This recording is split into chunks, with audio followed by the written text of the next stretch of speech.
Incline dumbbell chest press.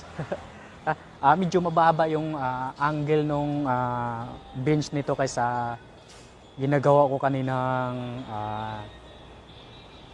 incline barbell press. Tsaka mas magaan kasi yung barbell, bale ano lang yun 80 pounds. Ito 100 pounds bale, dalawang tag 50-50 na dumbbells. Ayan yung ginawa kong paraan kasi 'di ba, kadalasan talaga sa atin ang pinakamahirap i-develop yung upper chest. Kaya yung ginawa ko, dinalawang angle ko yung incline press para sa upper chest.